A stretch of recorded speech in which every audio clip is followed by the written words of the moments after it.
Welcome to the Serious Shift blogcast. We have only one question. What does Serious Shift mean to you? To answer that and much more, here's your host, Dennis Moseley-Williams. Hi, I'm Dennis. Welcome back once again to the Serious Shift blogcast. Is it ever nice to have your attention today? Wherever you are, I hope you're good. Here's my question for today. Do you love it or do you love it enough? Love what? Your idea that everybody else is going to love. That's it. Do you love your idea enough? The very idea that you know everybody else is going to love too. And this idea has something to do not with what you do, but how you do it. How you, if you will, interpret the need for your offering. I want to use 3 examples and then myself. Example number 1, Howard Schultz and Starbucks. The reason Starbucks became Starbucks wasn't because Howard Schultz got really excited thinking about all the people who would be willing to pay a premium price for a cup of coffee. Okay? The reason Starbucks became Starbucks wasn't because Howard Schultz spent all kinds of time just dreaming about how easy it would be to charge a premium for a price of coffee when all he really has to do is give us a nice environment.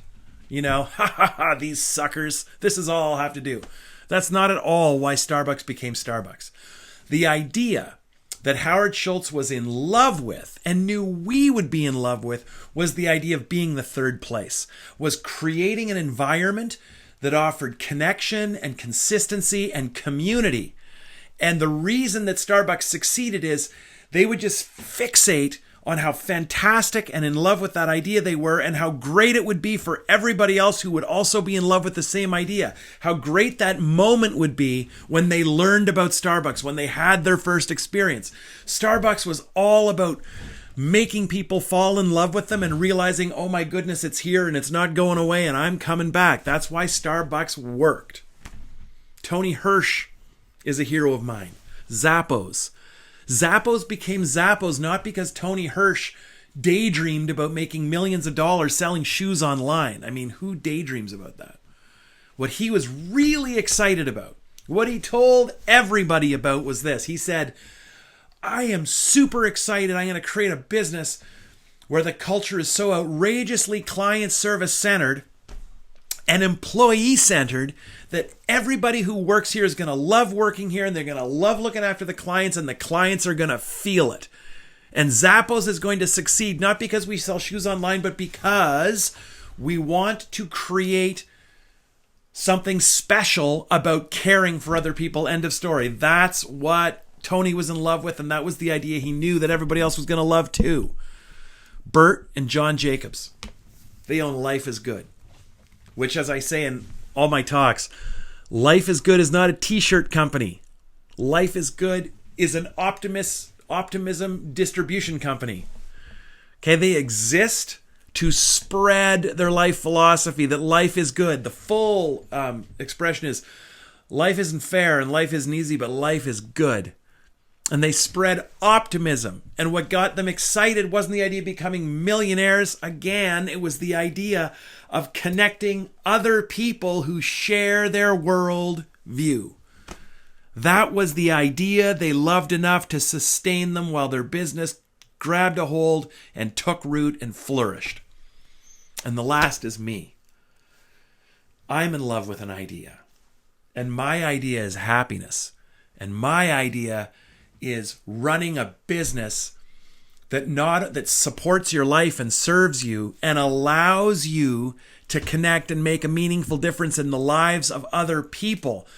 I fell in love with the idea of businesses that guide transformations of their customers. I fell in love with this idea that whatever business you were talking about, their value was not actually the offering. It was who they helped the customer become. That's the idea that I've been in love with for more than 20 years. That idea. The idea I love, that my work has meaning, that your work has meaning, and the purpose of said work is to change somebody for the better. That's the idea I've always loved, and that's the idea I knew everybody else was going to love. All they had to do was hear it. So what's going to sustain you? What's going to sustain you isn't action and activity and a few hits here and there as people start to hear your idea. No. The only thing that will sustain you is your love of your idea. Do you love it or not? And do you love it enough? When I meet somebody after I speak or what have you, and they say, how can you help me? Dennis, this is really great. How can you help me? I'll say, okay, well, why you? And oftentimes it catches them, off guard, and they think that I'm saying, why you? Why should I work with you? Why should I help you? But that's not what I'm asking. What I'm asking is, why you? Why do people choose you? And it's amazing how many people stumble through that answer. Oh boy, I guess it's this, okay?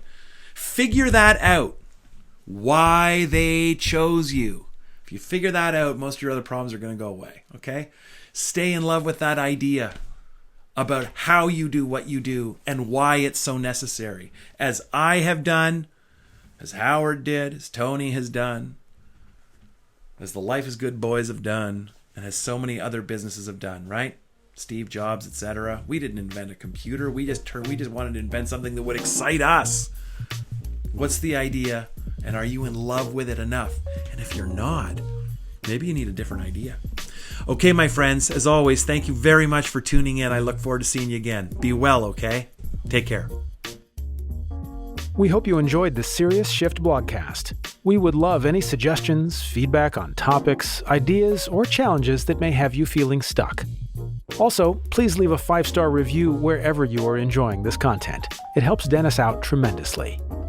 One last thing, if you would like to take your game to the next level, go visit SeriousShift.com and download for free our latest white paper. It will seriously begin to help you shift. On behalf of Dennis and the team, see you next episode.